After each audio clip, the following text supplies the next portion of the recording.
Okay, so this happens in every nation that has become an autocracy, having been a democracy. So whether we're talking about Brazil with Bolsonaro, or India, or Putin and Russia, the Philippines with Duterte.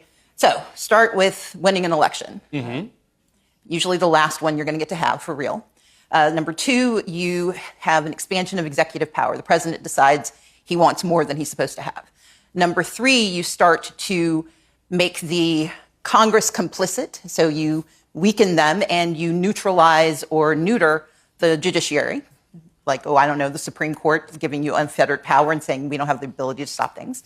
Then you move on to firing all of the people who know how to make government work. Mm-hmm. So you gut the civil service. And you do that because you want to break democracy so people forget the stuff that used to get done. So you can't get your Social Security check. So the CDC doesn't know what diseases are anymore.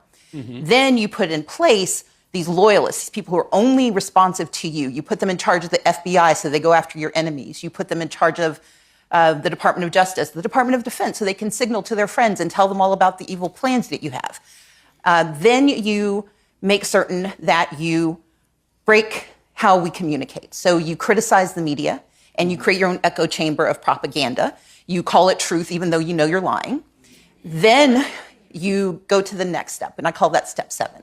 Because at step 7, you have to blame someone. You have to blame people for the broken government, for the broken promises. So you go after DEI. You go after the vulnerable, the dispossessed. You go after any community that doesn't look like what you think power should be. While you're doing that, you make certain that in step 8, you eliminate anybody who can help them. So you sue law firms that do pro bono cases. You go after philanthropies and accuse them of giving money to the wrong people. You go after colleges and universities that can teach people possibly what else they should know. You get to step 9 and you start to encourage and incentivize private violence.